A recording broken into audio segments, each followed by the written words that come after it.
Hello dear students. आज हम class 10th का हिस्ट्री का chapter 7 the first freedom struggle of 1857 पढ़ेंगे। फर्स्ट फ्रीडम स्ट्रगल मतलब सबसे पहले हमने फ्रीडम के लिए, आज़ादी के लिए कौन सी स्ट्रगल की, कौन कौन से आंदोलन किए, कौन कौन से मूवमेंट्स किए, वो हम इस चैप्टर में पढ़ेंगे। और वो भी कब के बारे में, कब से स्टार्ट हुई फर्स्ट फ्रीडम स्ट्रगल, 1857। आप लोग सुनते आ रहे हैं हिस्ट्री में, या पहले भी आप लोग किसी से भी सुनते हैं, मोस्टली जो हमारे नेशनल फेस्टिवल्स होते हैं उनके टाइम हम लोग सुनते हैं कि हिस्ट्री में क्या हुआ था। कुछ ब्रिटिशर्स थे, ब्रिटिशर्स ने हमारे इंडिया में आकर इंडिया पर कब्जा करने के लिए ट्राई किए थे, है ना। कई सारे रूल्स बनाए थे, कई सारे क्या बोलते हैं, कई सारी प्रॉब्लम्स क्रिएट की थी।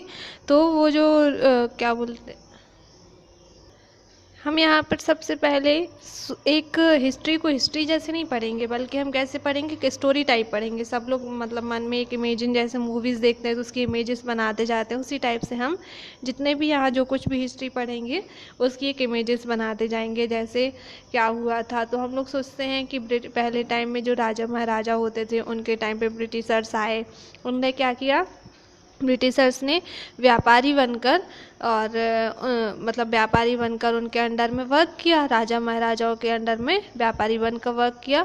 और धीरे धीरे उनके ट्रेड पे, है ना, उनके व्यापार वगैरह पे, फिर उनके राज्य पर कब्जा करते गए। और कब्जा करके कुछ पॉलिटिक्स के थ्रू या कुछ रूल्स बनाकर उनको मारते गए। और कब्जा करते करते, जैसे ईस्ट इंडिया कंपनी है तो उनने अपने सारे ब्रिटिशर्स जो है वो हर जगह फैला रखे थे, और धीरे धीरे उनने इंडिया के कई एरिया पे कब्जा कर लिया, है ना। फिर उसके बाद क्या हुआ, जब फर्स्ट फ्रीडम, अब क्या हुआ, जब इंडिया पे कब्जा कर लिया था तो कुछ और जो हमारे फ्रीडम फाइटर्स थे, जैसे पंडित जवाहरलाल नेहरू, महात्मा गांधी और चंद्रशेखर, भगत सिंह, जो भी थे, उनने क्या किया, भारत को आज़ादी दिलाने के लिए, ब्रिटिशर से छुड़वाने के लिए कई सारे स्ट्रगल किए, कई सारी लड़ाइयाँ लड़ी। तो हम उसी के बारे में यहाँ पे पढ़ेंगे। The struggle for freedom of 1857 is considered as a glorious and revolutionary event। India का यदि ये फ्रीडम स्ट्रगल कहा जाए 1857, एक ऐसा है बहुत ज़्यादा ग्लोरियस एंड रिवॉल्यूशनरी इवेंट कहा जाए, यादगार भी बोल सकते हैं और बहुत फेमस भी बोल सकते हैं। तो बहुत ज़्यादा फेमस इवेंट था कब का, 1857 का, जिसमें हम लोग किसके लिए लड़ाई लड़ रहे थे, भारत को आज़ादी दिलाने के लिए। हम लोग जो ब्रिटिशर्स के अंडर में एक ब्रिटिशर्स के अंडर में आ गए थे, हम लोग वहाँ उनके अंडर में वर्क करने लगे थे। तो उनसे क्या चाहते थे, हम लोग आज़ादी चाहते थे। वो कैसे हम लोग पे अत्याचार करते थे, कैसे इंडियंस को मारते थे, उनको वर्क कराते थे ज़बरदस्ती। तो उनसे क्या चाहते थे, हम लोग आज़ादी चाहते थे। उसके लिए कब हुआ, 1857 में फर्स्ट फ्रीडम स्ट्रगल हुई। तो ब्रिटिश एम्पायर की फर्स्ट ब्रिटिश एम्पायर की नींव कब रखी गई थी, 1857 में रखी गई थी सबसे पहले। कई सारी नेशनल प्रॉब्लम्स आई, नेशनल प्रॉब्लम्स के साथ साथ कुछ चैलेंजेस भी आए, जिसको ईस्ट इंडिया कंपनी के जो न्यू रूल बने उनको हम लोग को ज़बरदस्ती फॉलो कराया गया, है ना। कई सारे नियम कानून जो ब्रिटिश एम्पायर ने जो जो कुछ भी किया उन्हें हमें पूरा करना पड़ा। The revolutionary 1857 was nationwide organized struggle for putting up and the British rule। और जब ये रिवॉल्यूशनरी इवेंट हुए 1857 के, उसके बाद ब्रिटिश के जितने भी नियम थे उनका अंत हो गया। मतलब ब्रिटिश जो थे, ब्रिटिशर्स हमारे इंडिया को छोड़कर भाग गए। तो अब हम जो मेमोरीज़ हैं, ये सारी जो मेमोरीज़ हैं जो भी मैंने बताया, ये जिन लोगों के सामने ये सब हादसे हुए, जिन लोगों के सामने आंदोलन हुए, जिन लोगों ने इस कंडीशंस को, ब्रिटिश एम्पायर के अंडर में जितनी भी कंडीशंस को सहा है, वो उनके दिमाग में, या हम लोग सुनते आते हैं या उससे रिलेटेड कुछ मूवीज़ देखते हैं तो वो हम लोग के दिमाग में क्या हो जाती हैं, फिट हो जाती हैं। तो ये क्या बन जाती है, एक मेमोरी बन जाती हैं और इंस्पिरेशन बन जाते हैं। मतलब हम लोग भारत को आज़ादी दिलाने के लिए जो लोग ने भी क्या दिया, उसके लिए शहीद हुए और अपना बलिदान दिया, वो लोग क्या बन गए, एक इंस्पिरेशन बन गए, है ना। वो हमारे लोगों, सभी लोगों के दिलों में, या सभी इंडियंस के दिलों में, या सभी कॉमन मैन के दिलों में वो सारी यादें और वो इंस्पिरेशन इंस्पिरेशन वगैरह दिलों में बसे हुए हैं ना, हमेशा याद रहेंगे। और जब भी कोई इंडियन पीपल इस सारे प्लेस को या फ्रीडम स्ट्रगल के लिए बात करेगा तो वो सारी चीज़ें हमारे दिलों में या हमें रिमेंबर होती जाएंगी, है ना, हमें हमेशा याद आएंगी। इंडियन पीपल्स ने रियलाइज़ किया कि कैसे ब्रिटिश एडमिनिस्ट्रेशन, ब्रिटिशर्स ने इंडियंस को अलाउ नहीं किया। इंडियन के जितने भी इंटरेस्ट थे या जितने भी ट्रेडिशंस थे, जितने भी हमारे ट्रेड्स वगैरह थे, उनको मतलब फेमस नहीं होने दिया। सभी चीज़ों के लिए वो क्या करते रहे, लड़ाई करते रहे। ब्रिटिशर्स ने हमारे क्या क्या तोड़ी, इंडिपेंडेंस, है ना, आज़ादी छीनी हमसे, इक्वलिटी छीनी, ब्रदरहुड, भाईचारा, self respect and unity and nation pride जो है वो सब हम लोग को उस पर अटैक किया। मतलब जो हमारी इंडियन की फीलिंग्स होती हैं, हम लोग आज़ादी चाहते थे, आज़ादी छीन ली हम लोग से, इक्वलिटी, हम लोग में आपस में भेदभाव करा दिया, भाईचारा जो था, हम लोग इंडिया पाकिस्तान या चाइना वगैरह के बारे में पढ़ते हैं तो हम लोग एक साथ पहले रहते थे, पंजाबी, हिंदू, सिख, मुस्लिम सारे जो भाईचारा मिलकर रहते थे उनको अलग अलग करवा दिया। सेल्फ रिस्पेक्ट पर भी अटैक किया, जो हमारी यूनिटी थी, हम लोग मिलकर रहते थे, नेशन प्राइड, हम लोग के अंदर देशभक्ति थी, उस पर सब पर ब्रिटिशर्स ने अटैक किया। जो हमारी पैट्रियोटिक फीलिंग्स है, जो हम लोग की देशभक्ति भावनाएं हैं, जो नेशन के प्रति, हमारे इंडिया के प्रति, ये सारी चीज़ों को सोचकर वो क्या हो जाती है, हमें रियलाइज़ होता है कि हम अपने इंडिया के लिए बलिदान दे सकते हैं, है ना। हम अपनी मातृभूमि के लिए, आर्मी वालों को सुना होगा कि आर्मी वाले अपनी इंडिया के लिए क्या कर सकते हैं, शहीद होने के लिए तैयार होते हैं। इसी टाइप से अब हमने ये सारा इसका इंट्रोडक्शन पढ़ा। अब हम इसके अंदर क्या क्या हुआ, कितने सारे मूवमेंट्स हुए, वो सब हम पढ़ेंगे। यहाँ पे आप लोग को background of the struggle of 1857, मतलब पहले यदि हम जाते हैं जो यूरोपियंस आए थे इंडिया में, उस टाइम में जाते हैं तो क्या हुआ था 1857 के टाइम में। जो बैकग्राउंड में जाते तो हम लोग देखते हैं कि जो कॉमन मैन था, है ना, भारत में रहने वाला वो प्रत्येक व्यक्ति, जो सोल्जर्स थे या रूलर्स थे स्मॉल स्टेट्स के या लैंडलॉर्ड्स थे, है ना, वो सारे क्या कर रहे थे, फर्स्ट फ्रीडम स्ट्रगल के लिए लड़ाई लड़ रहे थे। किसके लिए, वो जो फॉरेन रूल थे, मतलब जो ब्रिटिशर्स ने अपने रूल बना चुके थे उसके लिए, ग्रेट वैलर के लिए, वो सारा क्या कर रहे थे, फर्स्ट स्ट्रगल लड़ रहे थे आज़ादी के लिए। उनने सबसे पहली लड़ाई लड़ी। ये इवेंट कब हुआ था, 1857 में हुआ था, तो हम ये पहले भी पढ़ चुके हैं। सोल्जर्स ने इम्पोर्टेंट रोल प्ले किया, जो हमारे यहाँ के सोल्जर्स थे वो इसके लिए शहीद हुए, है ना। तो इस स्ट्रगल का इम्पोर्टेंट रोल कहा जाए तो सोल्जर्स को बोल सकते हैं। पीपल ने, जितने भी लोग थे यहाँ पे रहते थे, कई सारे लाखों ऑफ पीपल अपने लिव के लिए, मतलब है ना, जीवित रहने के लिए, फ्रीडम के लिए लाखों लोगों ने सेक्रीफाइस किया, है ना, अपनी लाइफ से। और क्या होता था, जैसे मूवमेंट्स वगैरह हो रहे हैं तो उस टाइम क्या होता था, आंदोलन हो रहा है, कोई अपने घर से निकला है, हो सकता है रास्ते में वो मार दिया जाए ब्रिटिशर्स से, है ना। तो वो हर वहाँ उस टाइम में बच्चे से लेकर जो ओल्ड एज पर्सन्स थे वो इसके लिए तैयार हो गए थे कि हमें मरना तो है ही, इसलिए क्यों ना हम देश के लिए आज़ाद करा कर ही मरें, है ना। तो इस टाइप से कई सारे लोगों ने इसमें पार्ट लिया, जो फर्स्ट फ्रीडम स्ट्रगल थी उसमें पार्ट लिया भारत को आज़ाद कराने के लिए। ये कब की बात है, 15th सेंचुरी, जब यूरोपियंस इंडिया में आए, किसके लिए, पर्पस ऑफ ट्रेड। अभी मैंने बताया था किस पर्पस से आए थे यूरोपियंस, व्यापार करने के लिए आए थे। फिर उनने कंपनीज़ वगैरह यहाँ पे स्टेबलाइज की, यहाँ पे कंपनियाँ वगैरह बना ली, जिसमें इंडिया में कौन से, पुर्तगाल, हॉलैंड, इंग्लैंड एंड फ्रांस से रिलेटेड जो व्यक्ति थे वो यहाँ पे आए, है ना। और उनने कई सारी कंपनियाँ, इंडियन कंपनीज वहाँ पे खोल ली और यहाँ पे क्या कर दिया, यहाँ से इंडिया से पुर्तगाल तक व्यापार करने लगे, इंडिया से हॉलैंड तक, इंग्लैंड तक, फ्रांस तक ये क्या करने लगे, बिजनेस करने लगे, है ना।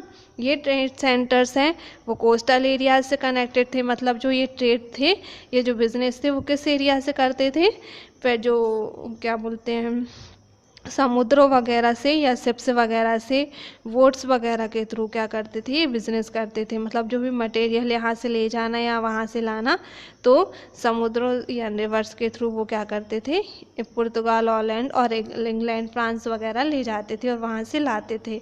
ये क्या कहलाने लगी, फैक्ट्रीज। ठीक है, तो फैक्ट्रीज से ही रिलेटेड वो उनने वहाँ पे फैक्ट्रियाँ खोल ली और वहाँ से सारा जो मटेरियल है लाते थे, ले जाते थे, ये सारा उनने वर्क स्टार्ट किया। अभी मैं इसलिए डिटेल में पढ़ा रही हूँ क्योंकि आप लोग को कोई प्रॉब्लम ना रहे, है ना।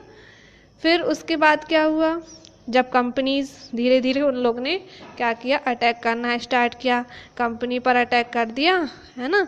और जो इम्पोर्टेंट कमोडिटीज़ थी उनका इल्ज़ाम किस पर लगा दिया, इंडिया पर लगा दिया कि इंडिया वालों ने ही क्या कर दिया, हमारे उस पर बिजनेस फैक्ट्री वगैरह पे अटैक कराया है।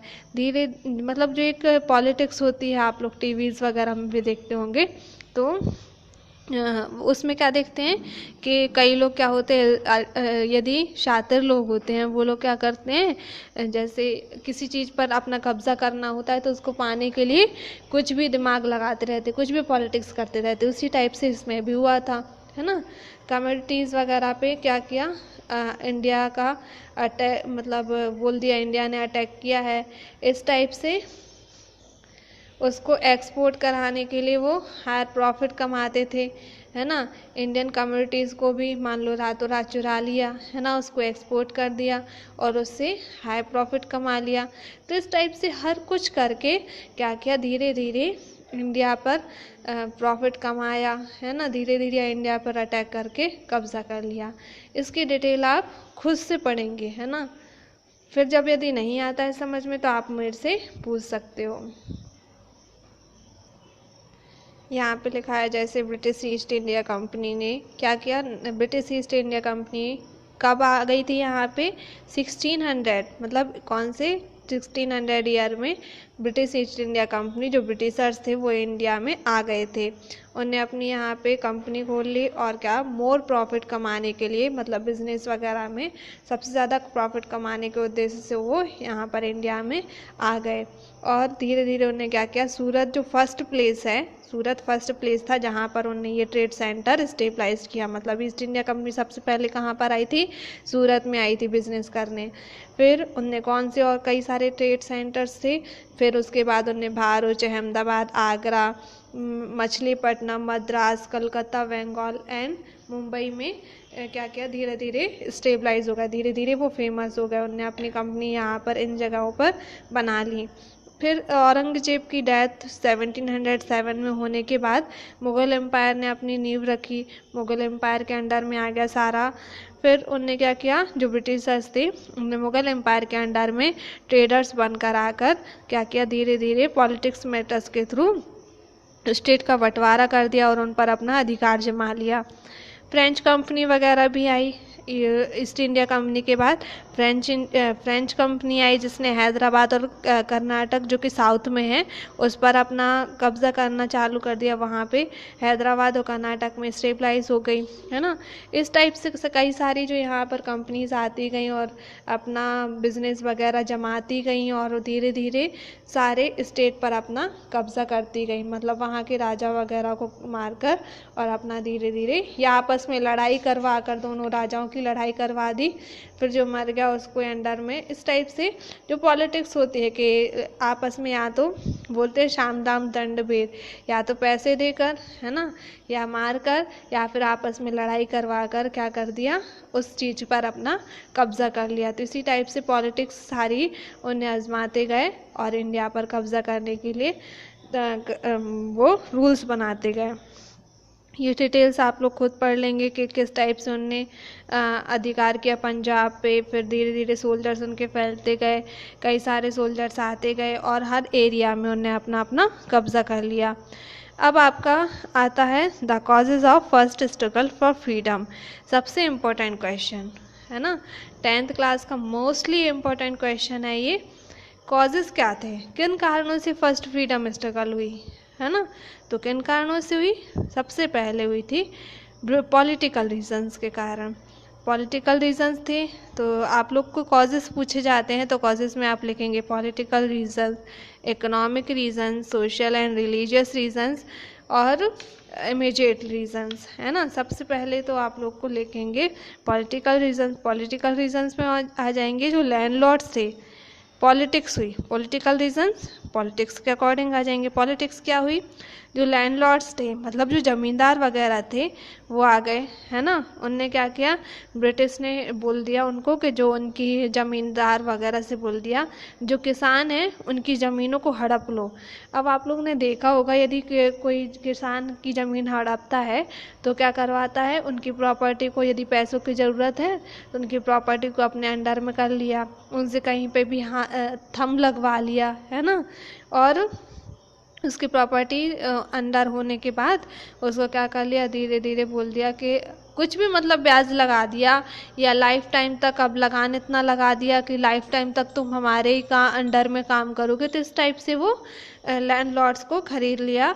और इस टाइप से पॉलिटिकल रीज़न मतलब जितने भी इंडियन रूलर्स थे, जितने भी लैंडलॉर्ड्स थे वो किसके अंडर में थे, ब्रिटिश थंब मतलब ब्रिटिश के अंगूठे के नीचे बोल सकते हैं। जैसे हम लोग कुछ बोलते हैं ना तो इसी टाइप से बोल सकते हैं कि ब्रिटिश के अंगूठे के नीचे मतलब ब्रिटिश के अंडर में कौन कौन काम करेंगे, लैंडलॉर्ड्स और इंडियन रूलर्स जितने भी हैं वो सब्सिडरी अलायंस के थ्रू काम करेंगे। तो ये इस जो प्लान था मतलब ये जो काम था, लैंडलॉर्ड्स और इंडियन रूलर्स ब्रिटिश थंब के नीचे काम करेंगे, इस प्लान को नाम दिया गया सब्सिडरी अलायंस। ये क्वेश्चन भी आपसे पूछा जाता है, सब्सिडरी अलायंस क्या है। तो आप लोग बोलेंगे सब्सिडरी अलायंस क्या है, जो ब्रिटिशर्स हैं उनने क्या रूल्स बनाए, जो लैंडलॉर्ड्स हैं और इंडियन रूलर्स हैं वो किसके नीचे काम करेंगे, ब्रिटिश थंब, ब्रिटिश के अंडर में काम करेंगे लैंडलॉर्ड्स और इंडियन रूलर्स, वो क्या कहलाएगा, सब्सिडरी अलायंस। तो ये आप लर्न कर लेना। सबसे ज़्यादा इम्पोर्टेंट फिर पूछा जाता है डॉक्ट्रिन ऑफ लेप्से पॉलिसी क्या है। तो डॉक्ट्रिन ऑफ लेप्से पॉलिसी है स्टेट को डिसॉल्यूट करने की। आप लोग इसका बेस्ट एग्जाम्पल देख सकते हैं इंडिया और पाकिस्तान, है ना। स्टेट का बंटवारा करना, ये किसकी पॉलिसी थी, लॉर्ड डलहौजी। याद रखना डॉक्ट्रिन ऑफ लेप्से किसकी पॉलिसी है, लॉर्ड डलहौजी की। लॉर्ड डलहौजी की पॉलिसी कौन सी है, तो डॉक्ट्रिन ऑफ लेप्से। किसकी, इसमें क्या लिखा है, तो स्टेट का डिसॉल्यूशन मतलब स्टेट का बंटवारा। ये क्वेश्चन आपको ऑप्शनल टाइप से भी पूछा जा सकता है। तो स्टेट का बंटवारा कैसे हुआ था, इंडिया पाकिस्तान को अलग अलग करवा दिया था, है ना, बांग्लादेश का अलग करवा दिया। तो इस टाइप से ये डिसॉल्यूशन ऑफ स्टेट की पॉलिसी कौन सी है, डॉक्ट्रिन ऑफ लेप्से। और ये किसने बनाई थी, तो एक ब्रिटिश एम्पायर था जिसका नाम था लॉर्ड डलहौजी, है ना। एक लीडर था उसका नाम था लॉर्ड डलहौजी, उसने कौन सी बनाई थी, डॉक्ट्रिन ऑफ लेप्से। इसमें क्या नीति बनाई थी उसने कि क्या किया जाए, स्टेट का बंटवारा कर दिया जाए, स्टेट को बांट दिया जाए। और जब सारे स्टेट अलग अलग हो जाएंगे तो लोग क्या कर लेंगे, जब स्टेट अलग हो जाएंगे तो आपस में लोग एक दूसरे स्टेट को बचाने के लिए जो भागेंगे या बंटवारा हो जाएगा तो ये लोग में यूनिटी नहीं रहेगी, यूनिटी नहीं रहेगी तो ये लोग आपस में लड़ झगड़ कर मर जाएंगे। और स्टेट किसके अंदर में पहुंच जाएगा, इंडिया किसके अंदर में पहुंच जाएगा, ब्रिटिशर्स के। तो सबसे पहले ये पॉलिसी किसने बनाई थी, लॉर्ड डलहौजी ने, ठीक है। इंडियन को पार्ट्स में डिवाइड कर दिया जाए, ये कंपनी एम्पायर का ये रूल था, कई सारे पार्ट्स में डिवाइड कर दिया जाएगा इंडिया को। और उन पार्ट्स पर क्या हो जाएगा, फिर धीरे धीरे जो ब्रिटिशर्स हैं वो कब्जा कर लेंगे और इस टाइप से इंडिया उनके अंडर में पहुंच जाएगा। यहाँ पे भी वही लिखा है कि स्टेट्स हैं, जो कौन कौन से स्टेट्स थे, जैसे पंजाब था, सिक्किम था, सतारा था, जैतपुर था, संबलपुर, झांसी, नागपुर, ये सारे स्टेट को उनने क्या सोचा था, अलग अलग कर दिया जाए, इंडिया से अलग अलग कर दिया जाएगा। और फिर उन पर कंपनी क्या कर लेगी, अपना अधिकार कर लेगी। तो क्या होगा, हम उसके अंडर में इंडिया, धीरे धीरे कंपनी जब अधिकार कर लेगी तो इंडिया किसका हो जाएगा, ब्रिटिशर्स का। नवाब, इसमें कई सारे जो ये एरिया दिए हैं इनके राजा थे, जिनमें कौन थे, अवध के नवाब थे, तंजौर के, कर्नाटक वगैरह के सारे जगह के जो नवाब थे या राजा थे उनको क्या कर दिया जाएगा, या तो मार दिया जाएगा या फिर उनसे लड़ाई करके जीत लिया जाएगा इंडिया को, है ना। स्टेट को, उनके स्टेट को जीत लेंगे या मार देंगे, तो धीरे धीरे क्या हो जाएगा, सारा इंडिया।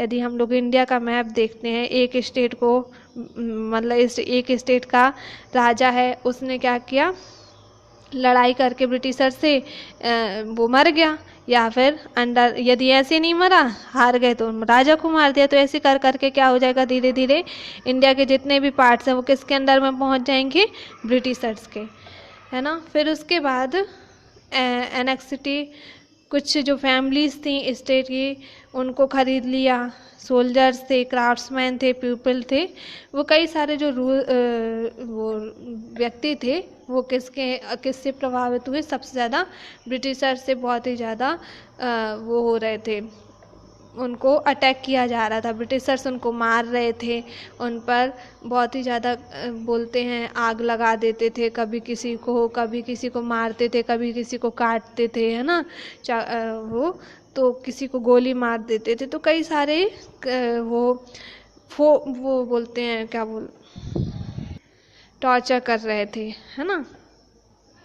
अब उसके बाद अटैक किया किस पर, इंडियन लैंग्वेज पर, कल्चर पर एंड ट्रेडिशंस पर।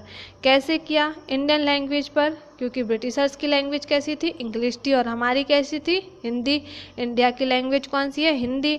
तो वो बोलते थे, ज़बरदस्ती करते थे कि तुम लोग नहीं, इंग्लिश ही बोलो, इंग्लिश पर ही फोकस करो, इंग्लिश स्कूल बनाए जाएंगे, जितने भी इंस्टीट्यूट होंगे वहाँ पर इंग्लिश लैंग्वेज यूज़ होगी, जितने भी फील्ड में वर्क होगा इंडिया में उसमें किस लैंग्वेज में होगा, इंग्लिश में ही होगा। उनके जो कल्चर होंगे, मतलब जो रीति रिवाज होंगे, वो भी इंडियंस नहीं होंगे। इंडिया वाले कौन से मानेंगे, जो ब्रिटिशर्स के कल्चर होते हैं, वो लोग जो भी धर्म होता है उनका, जो भी होता है उसको ही मानेंगे। उनके जो ट्रेडिशंस, पहनावा है, खाना पीना है, वो सब किसके हिसाब से होगा, अंग्रेज़। तो इस चीज़ के लिए वो ब्रिटिशर्स क्या करते थे, फोर्स करते थे कि इंडियन लैंग्वेज कौन सी बोलेंगे, इंग्लिश बोलेंगे। इंडियन कल्चर कौन सा करेंगे, तो भगवान वगैरह जो इंडियन्स मानेंगे वो ईसा मसीह मानेंगे, गॉड गॉडेस को नहीं मानेंगे। और जो उनके ट्रेडिशंस होंगे वो भी किस टाइप से होंगे, ईस्ट इंडिया कंपनियाँ जो क्रिश्चियन टाइप के होते हैं ट्रेडिशंस और कल्चर, उसी को ही मानेंगे। क्योंकि आप लोग ने देखा होगा ब्रिटिशर से हम लोग फॉरेन कंट्रीज़ में देखते हैं तो वहाँ के ट्रेडिशंस और कल्चर कौन से होते हैं, क्रिश्चियन बेसिस पे होते हैं, क्रिश्चियनिटी होती है। तो वहाँ पे जो ब्रिटिशर्स हमारे इंडिया में आए तो उनने किस पे सबसे ज़्यादा अटैक किया, इंडियन के कल्चर, लैंग्वेज एंड ट्रेडिशंस पर उनको फोर्स किया कि वो किस टाइप का करें, किस टाइप का अटेम्प्ट करें, क्रिश्चियनिटी बेसिस पे और इंग्लिश लैंग्वेज पे। तो ये जो थी, ये एजुकेशन पॉलिसी पर अटैक किसने किया, लॉर्ड मैकुले। ये लॉर्ड मैकुले एक पर्सन थे ब्रिटिश एम्पायर के, है ना, उनका नाम था लॉर्ड मैकुले। उनने बोला कि एजुकेशन पॉलिसी किस बेसिस पे हो, इंडियन कल्चर, एजुकेशन सिस्टम सब कुछ कैसा हो, इंग्लिश हो, ठीक है। तो ये किसने किया, लॉर्ड मैकुले ने। फिर धीरे धीरे उनने इंग्लिश लैंग्वेज पर, अभी मैंने बताया, फोर्स किया। फिर लॉर्ड मैकुले का एम था कि वो सारे जो ब्रिटिश रूल हैं, ब्रिटिश एजुकेशन है ना, जो कल्चर एंड ट्रेडिशंस है वो किस बेसिस पे हो, अंग्रेज़ों के ही अकॉर्डिंग चले, है ना। सारे इंडियंस किसके अकॉर्डिंग चले, अंग्रेज़ों के अकॉर्डिंग चले।